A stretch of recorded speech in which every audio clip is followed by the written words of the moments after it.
അദ്ദേഹം ഒരു welding തൊഴിലാളിയാണ്. So അദ്ദേഹത്തെ ഈ കാര്യങ്ങളെല്ലാം വളരെ കൃത്യമായിട്ട് അറിയാം.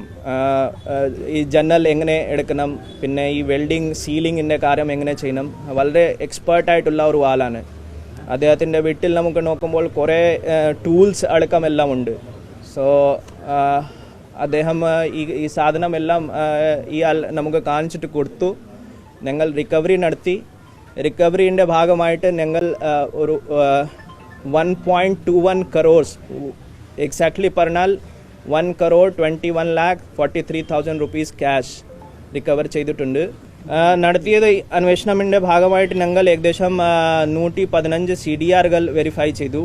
പെട്ടെന്ന് വളരെ ഫാസ്റ്റ് ട്രാക്ക് ബേസിൽ CDR എടുത്തിട്ട് അതിൻ്റെ അനാലിസിസ് എല്ലാം നടത്തി. ഏകദേശം 100ഓളം CCTV ക്യാമറകൾ ഫുട്ടേജ് സംഘടിപ്പിച്ചിട്ട് കളക്ട് ചെയ്തിട്ട് അതിൻ്റെ ഒരു 24/7 ബേസിസിൽ വെരിഫിക്കേഷൻ നടത്തി. നമസ്കാരം. കേരളത്തിലും തമിഴ്നാട്ടിലും കനത്ത മഴ പെയ്തുകൊണ്ടിരിക്കുകയാണ്. ഭീകരമായ അന്തരീക്ഷമാണ് തമിഴ്നാട്ടിലും പുതുച്ചേരിയിലും കേരളത്തിലുമുള്ളത്. കണ്ണൂരിൽ തുടർച്ചയായ മഴ പെയ്തുകൊണ്ടിരിക്കുമ്പോൾ ഇപ്പോഴത്തെ ഏറ്റവും അധികം ഒരു ഞെട്ടിക്കുന്ന വാർത്ത പുറത്തു വന്നിരിക്കുന്നു. നമ്മുടെ പ്രിയപ്പെട്ട പോലീസ് ഉദ്യോഗസ്ഥന്മാർ, കേരളത്തിലെ ചുണക്കുട്ടന്മാരായ പോലീസ് ഉദ്യോഗസ്ഥന്മാർ വളപട്ടണത്തിലെ അഷ്റഫിൻ്റെ വീട്ടിൽ നിന്നും കവർച്ച പോയ 1 കോടി രൂപയും അതേപോലെ 300 പവനും മോഷ്ടിച്ച മോഷ്ടാവിനെ പിടികൂടിയിരിക്കുന്നു എന്നുള്ള വാർത്ത. അതെ, നേരത്തെ ക്രൈം വെളിപ്പെടുത്തിയിരുന്നു.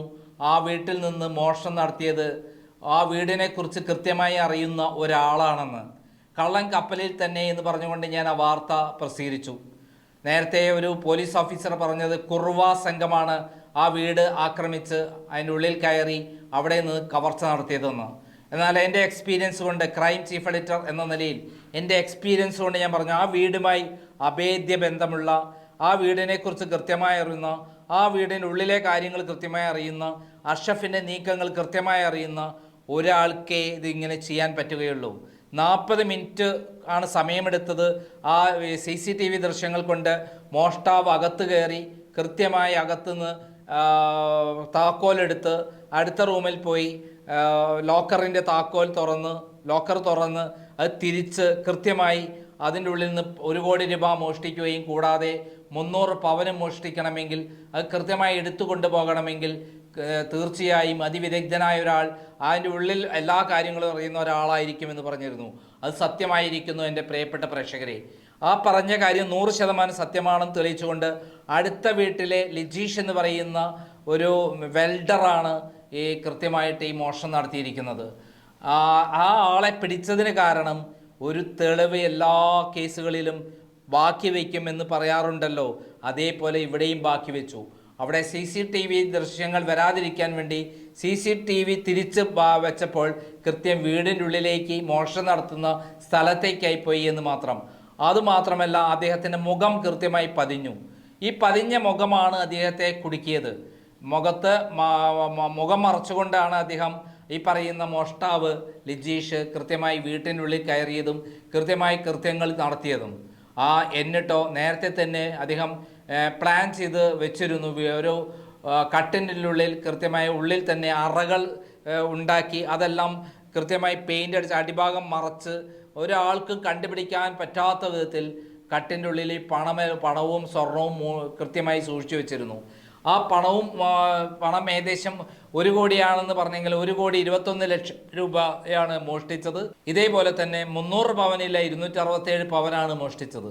ഇനി അഥവാ 27 പവൻ 23 പവൻ വേറെ എവിടെയും കൊണ്ടുവച്ചോ എന്നറിയില്ല. പക്ഷേ ഇവിടെ കൃത്യമായിട്ട് കേരള പോലീസിനെ അഭിനന്ദിക്കേണ്ടതാണ്. കേരളത്തിൽ മിടുക്കന്മാരായ പോലീസ് ഉദ്യോഗസ്ഥന്മാരുണ്ടെന്ന് ഞാൻ പലതവണ പറഞ്ഞിട്ടുണ്ട്. എന്നാൽ അത് ദിവ്യയുടെ കാര്യത്തിലും അതേപോലുള്ള ക്രൈം നന്ദകുമാറിൻ്റെ കാര്യത്തിലൊക്കെ വരുമ്പോൾ പോലീസ് അത് അട്ടിമറിക്കും. ക്രൈം നന്ദകുമാറിനെതിരെ കള്ളക്കേസ് എടുക്കാൻ വേണ്ടി പോലീസുകാരെ പിണറായി സജ്ജരാക്കുക. അത് രാഷ്ട്രീയ ലക്ഷ്യമുണ്ട്, അല്ലെങ്കിൽ ഞങ്ങളുടെയുള്ള വിരോധമുണ്ട്. അതേപോലെ ദിവ്യയുടെ കാര്യത്തിൽ ദിവ്യയെ സംരക്ഷിക്കേണ്ട ബാധ്യതയുള്ളപ്പോൾ ദിവ്യയെ സംരക്ഷിക്കാൻ വേണ്ടിയിട്ടാണ് പോലീസ് ശ്രമിക്കാറുള്ളത്. അങ്ങനെയാണ് മുകളിൽ നിന്നുള്ള നിർദ്ദേശം. എന്നാൽ ഇവിടെ യാതൊരു മുകളിൽ നിന്നുള്ള നിർദ്ദേശങ്ങളൊന്നുമില്ല. കൃത്യമായി ഇത് പിടിക്കാനുള്ള നിർദ്ദേശം മാത്രമേ ഉള്ളൂ. കാരണം ഇതിൽ രാഷ്ട്രീയമായിട്ടുള്ള ഇടപെടലില്ല, ഏതെങ്കിലും തരത്തിൽ സ്വാധീനമില്ല. അങ്ങനെ ഉള്ളപ്പോൾ പോലീസ് കൃത്യമായി സത്യസന്ധമായി പ്രവർത്തിക്കും. അതിൻ്റെ തെളിവാണ് ഇന്ന് കണ്ണൂരിൽ നടന്നത്. ഇതിനെക്കുറിച്ച് ഇന്ന് അവിടുത്തെ പോലീസ് SP നടത്തിയ പത്രസമ്മേളനം വളരെ പ്രധാനപ്പെട്ടതാണ്. അദ്ദേഹം എത്രമാത്രം ജാഗരൂകരായിട്ടാണ് അവരെ കള്ളനെ പിടിച്ചിരിക്കുന്നത് എന്ന് അദ്ദേഹം പറയുമ്പോൾ നമുക്ക് വ്യക്തമാകും. അവർക്ക് മുകളിൽ നിന്നുള്ള യാതൊരു സമ്മർദ്ദവുമില്ലാതെ സ്വാധീനമില്ലാതെ നിഷ്പക്ഷമായി പ്രവർത്തിക്കാൻ കഴിഞ്ഞു. ആ പറയുന്ന ലിജീഷിൻ്റെ തമ്പ് ഇംപ്രഷൻ ആണ് അദ്ദേഹത്തെ കുടുക്കിയതെങ്കിലൊന്ന്. അത് ആ തമ്പ് ഇംപ്രഷൻ പ്രകാരം അടുത്ത വീടുകളിലെല്ലാം തന്നെ എല്ലാവരെയും പരിശോധിച്ചപ്പോൾ ലിജീഷും പെട്ടു. അതുകൊണ്ടാണ് അദ്ദേഹം കുടുങ്ങിയത്. മാത്രമല്ല, അദ്ദേഹത്തിൻ്റെ മുഖം പൂർണ്ണമായി കണ്ടില്ല എങ്കിലും അദ്ദേഹത്തിൻ്റെ കഷണ്ടി കൃത്യമായി CCTVയിൽ വന്നിരുന്നു. ഇവിടെ ഒരു ഒറ്റ സംശയം മാത്രമാണ്, എന്തുകൊണ്ടാണ് അദ്ദേഹത്തിന് തൊട്ടടുത്ത വീട്ടിലാണ് താമസിക്കുന്നതായിരിക്കെ ആ റെയിൽവേ സ്റ്റേഷൻ വരെ പോയത്? നായ ഓടിപ്പോയത് എവിടേക്കാണ്? റെയിൽവേ സ്റ്റേഷനിലേക്കാണ്. എന്തായാലും നമ്മൾ പൂർണ്ണമായിട്ട് നമുക്ക് കണ്ണൂർ SP-യുടെ റൂറൽ SP-യുടെ പത്രസമ്മേളനം കേൾക്കാം. അദ്ദേഹം വളരെ കൃത്യമായി അവിടെ നടന്നുള്ള കാര്യങ്ങൾ വിവരിക്കുകയാണ്. എന്തായാലും ആ പോലീസ് ഉദ്യോഗസ്ഥന്മാരെ അഭിനന്ദിക്കുകയാണ്. ഇക്കാര്യത്തിൽ ക്രൈം പറഞ്ഞ കാര്യം 100% സത്യമായിരിക്കണം. അതായത് കള്ളൻ കപ്പലിൽ തന്നെ എന്നാണ് പറഞ്ഞത്. അത് 100% കുറുവാ സംഘമല്ല എന്ന് പ്രത്യേകം ക്രൈം പറഞ്ഞിരുന്നു. അത് 100% സത്യമായി. എന്തായാലും നമ്മുടെ SP-യുടെ ആ പത്രസമ്മേളനം കേൾക്കാം. ഈ കേസ് ക്രൈം സീനിനെ നമുക്ക് ഒരു CCTV ഫുട്ടേജ് കിട്ടിയിരുന്നു. ആ CCTV ഫുട്ടേജ് പ്രകാരം ഒരു ചെറിയ സംശയം, ഒരു കഷണ്ടി ഉള്ള ആൾ ഒരു ഇതിലെ സംശയമായിട്ട് ഉണ്ടാവണം, ഒരു കഷണ്ടി ആൾ ഉണ്ടാവണം. അതൊരു ചെറിയ സംശയം ഉണ്ടായിരുന്നു. അതിൻ്റെ ഭാഗമായിട്ട് ആ ആംഗിൾ പ്രത്യേകമായിട്ട് വെച്ചിട്ട് ഞങ്ങൾ അന്വേഷണം ചെയ്തിട്ട് നോക്കി. അവിടെ ഒരു ഡമ്മി ആൾ ഞങ്ങൾ സംഘടിപ്പിച്ചിട്ട് പ്ലേസ് ഓഫ് ഓക്കറൻസിലേക്ക് കൊണ്ടുപോയിട്ട് ഡെമോ നടത്തിയിട്ട് കൂടി നോക്കിയിട്ടുണ്ട്. ഫൈനലി നമുക്ക് ഈ CCTV പരിശോധനയുടെ ഭാഗമായിട്ട് ഒരു ചെറിയ ലീഡ് കിട്ടി. ഒരു ആൾ നമുക്ക് സംശയമായിട്ട് ഈ CCTV ഫുട്ടേജിൽ നമുക്ക് കണ്ടുപിടിക്കാൻ പറ്റിയിട്ടുണ്ട്.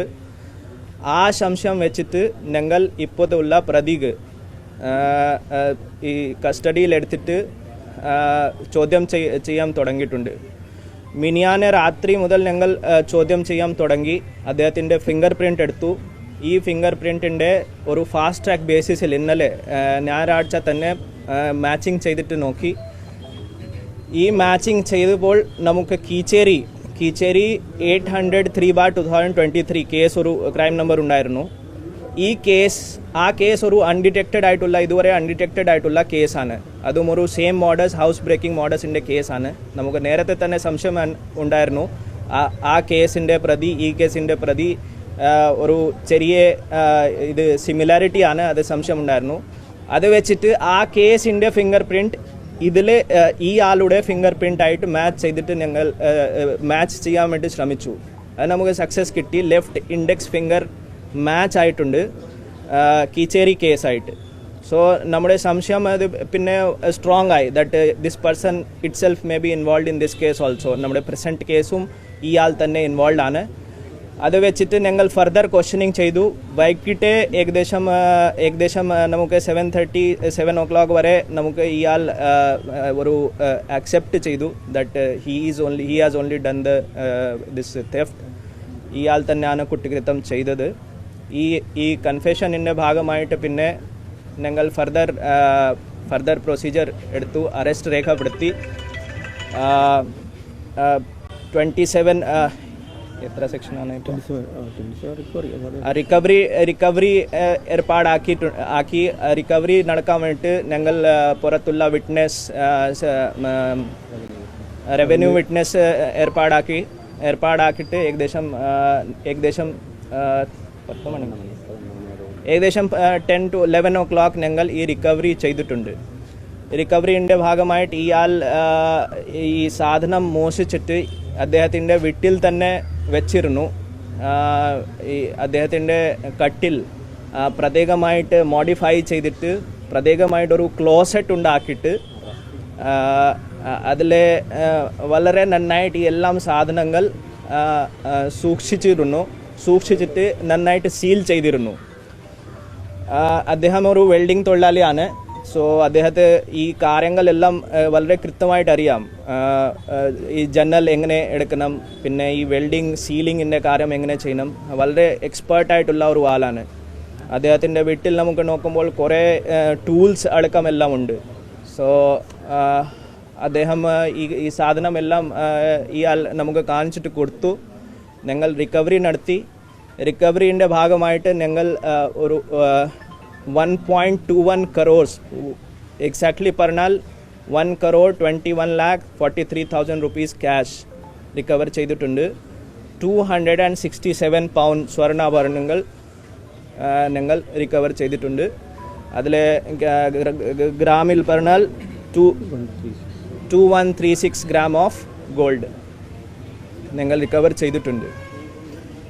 ഈ റിക്കവറി നടത്തിയിട്ട് ബാക്കി കാര്യങ്ങൾ ഇപ്പോൾ ബാക്കി അന്വേഷണത്തിൻ്റെ ഭാഗമായിട്ട് കാര്യങ്ങൾ ഞങ്ങൾ ചെയ്തിട്ട് വന്നുകൊണ്ടിരിക്കുകയാണ്. ഫർദർ നമുക്ക് പ്രോസസ്സ് ഇപ്പോൾ നടക്കുന്നുണ്ട്. അദ്ദേഹത്തെ ഇന്നെ ചിലപ്പോൾ റിമാൻഡ് ചെയ്യും. റിമാൻഡ് ചെയ്തിട്ട് ഫർദർ കസ്റ്റഡിയിൽ ഭാവിയിൽ കുറച്ച് ദിവസം കഴിഞ്ഞിട്ട് കസ്റ്റഡിയിൽ എടുക്കും. ഫർദർ ഇൻട്രോഗേഷൻ ചെയ്യും. വേറെ എന്തെങ്കിലും കേസിൽ ഇൻവോൾവ്മെൻ്റ് ആണോ അത് നിങ്ങൾ പരിശോധിക്കാം. ഇപ്പോൾ പോകുന്നു. 24-ാം തീയതി രാത്രി നമുക്ക് ഒരു പരാതി ലഭിച്ചിരുന്നു. ആ പരാതി പ്രകാരം ഇവിടെ ഒരു വീട്ടിൽ മന്ന സ്വദേശി ഒരു അഷ്റഫ് അദ്ദേഹത്തിൻ്റെ പരാതി പ്രകാരം ഒരു 25-ാം തീയതി പുലർച്ചെ രാവിലെ 1:30 മണിക്ക് ഞങ്ങൾ ഒരു FIR രജിസ്റ്റർ ചെയ്തു. FIRൻ്റെ ചുരുക്കം പ്രകാരം ഈ പരാതിക്കാരി 19-ാം തീയതി കുടുംബ സമേതം മധുരൈ ഒരു കല്യാണത്തിൽ പോയി. പിന്നെ അദ്ദേഹം തിരിച്ചു വന്നത് 24-ാം തീയതിയാണ്. വൈകിട്ട് വന്നപ്പോൾ കണ്ടത് വീട്ടിൽ ഒരു ക്ലോസറ്റ് ലോക്കർ പൊട്ടിച്ചിട്ട് അതിൽ വെച്ചിട്ടുള്ള 1 crore 1 കോടി രൂപ, പിന്നെ അദ്ദേഹത്തിൻ്റെ പരാതി പ്രകാരം 300 pound സ്വർണ്ണാഭരണങ്ങൾ മോഷണം പോയിരുന്നു. വീടിൻ്റെ പുറകിലുള്ള ജനൽ പൊട്ടിച്ചിട്ട് ഈ പ്രതി ഈ FIRൻ്റെ അക്യൂസേഷൻ പ്രകാരമാണ് മോഷണം നടത്തിയത്. ഞങ്ങൾ ഉടൻ തന്നെ FIR രജിസ്റ്റർ ചെയ്തു. FIR രജിസ്റ്റർ ചെയ്തിട്ട് സീൻ ഗാർഡ് വെച്ചു.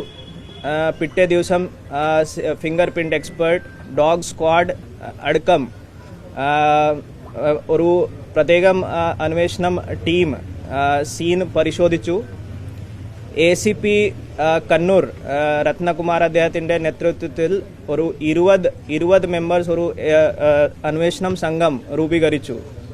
ഈ അന്വേഷണം സംഘമിൻ്റെ ഭാഗമായിട്ട് നമുക്ക് 4 IPSHOമാർ, IPSHO Valapattanam Shri Sumesh, IPSHO Chakrakkal Shri Azad, IPSHO മയിൽ ശ്രീ സഞ്ജയ്, IPSHO കണ്ണൂർ സിറ്റി ശ്രീ സനൽകുമാർ, അതുപോലെ തന്നെ നമ്മുടെ വലപട്ടണം പോലീസ് സ്റ്റേഷനിൻ്റെ SI Shri Vipin, SI Shri Unnikrishnan, SI Shri Rajeevan, Kannur crime squad, Kannur city crime squad, അതുപോലെ തന്നെ കണ്ണൂർ റൂറൽ ജില്ലയുടെ സ്ക്വാഡിൻ്റെ 4 പേർ കൂടി ഈ അന്വേഷണം ടീമിൻ്റെ ഭാഗമായിട്ട് വളരെ വിശദമായിട്ട് അന്വേഷണം നടത്തിയത്. അന്വേഷണത്തിൻ്റെ ഭാഗമായിട്ട് ഞങ്ങൾ ഏകദേശം 115 CDRകൾ വെരിഫൈ ചെയ്തു. പെട്ടെന്ന് വളരെ ഫാസ്റ്റ് ട്രാക്ക് ബേസിൽ CDR എടുത്തിട്ട് അതിൻ്റെ അനാലിസിസ് എല്ലാം നടത്തി. ഏകദേശം 100ഓളം CCTV ക്യാമറകൾ ഫുട്ടേജ് സംഘടിപ്പിച്ചിട്ട് കളക്ട് ചെയ്തിട്ട് അതിൻ്റെ ഒരു 24/7 ബേസിസിൽ വെരിഫിക്കേഷൻ നടത്തി. 76 ആളുകളുടെ ഫിംഗർ പ്രിൻ്റ് എടുത്തിട്ട് വെരിഫൈ ചെയ്തു. ഏകദേശം 67 മോഡസ് ഓപ്പറാൻഡി ഉള്ള ക്രിമിനലുകളുടെ ബാക്ക്ഗ്രൗണ്ട്, പ്രസന്റ് സ്റ്റേറ്റസ്, ലൊക്കേഷൻ അടക്കം വെരിഫൈ ചെയ്തു. 215 ആളുകൾക്ക് ഞങ്ങൾ ക്വസ്റ്റ്യൻ ചെയ്തു. വിറ്റ്നസ് ഇല്ലെങ്കിൽ മറ്റ് രീതിയിലുള്ള ആളുകൾ ഞങ്ങൾ അത് ക്വസ്റ്റ്യൻ ചെയ്തിട്ട് നോക്കി പരിശോധിച്ചു, വെരിഫൈ ചെയ്തു. അതുപോലെ തന്നെ നമ്മുടെ അന്വേഷണം സംഘം കോഴിക്കോട് മുതൽ മാംഗ്ലൂർ വരെ ഉള്ള പ്രത്യേകം റെയിൽവേ ലൈനിൻ്റെ അടുക്കമുള്ള ടവർ ഡംപ് പ്രത്യേകം ശേഖരിച്ചു, അതിൻ്റെ അനാലിസിസ് നടത്തി. അത് ഒരു വലിയ കാര്യമാണ്. കാരണം കോഴിക്കോട് ടു മാംഗ്ലൂർ ഒരു വലിയ ഡിസ്റ്റൻസ് ആണ്. ഈ എല്ലാം ടവർ ഡംപ് ഞങ്ങൾ പ്രത്യേകമായിട്ട് എടുത്തു, അതിൻ്റെ അനാലിസിസ് നടത്തി. അതുപോലെ തന്നെ കുറേ ലോഡ്ജുകൾ ഞങ്ങൾ സെർച്ച് ചെയ്തു. ഏകദേശം 35 ലോഡ്ജുകൾ ഞങ്ങൾ സെർച്ച് ചെയ്തു, രജിസ്റ്റർ അടക്കം എല്ലാം വെരിഫൈ ചെയ്തു. പഴയ CCTV ഫുട്ടേജുകൾ ഞങ്ങൾ ശേഖരിച്ചു. കാരണം നമുക്ക് ഈ അന്വേഷണത്തിൻ്റെ ഭാഗമായിട്ട് ഒരു സംശയമുണ്ടായിരുന്നു, പഴയ കേസുകളിൽ ഇൻവോൾവ് ആയിട്ടുള്ള ഒരു ആൾ ഇതിലും ഇൻവോൾവ് ഉണ്ടാവണം, ഒരു സംശയം ഉണ്ടായിരുന്നു. അതിൻ്റെ ഭാഗമായിട്ട് പഴയ CCTV ഫുട്ടേജുകൾ, പഴയ അൺഡിറ്റക്റ്റഡ് ആയിട്ടുള്ള കേസുകളുടെ CCTV ഫുട്ടേജ് അത് ശേഖരിച്ചിട്ട് അതിൻ്റെ ഫിംഗർ പ്രിൻറ്റ് മാച്ച് ചെയ്തിട്ട് അതും പരിശോധന ചെയ്തിട്ട് നോക്കി.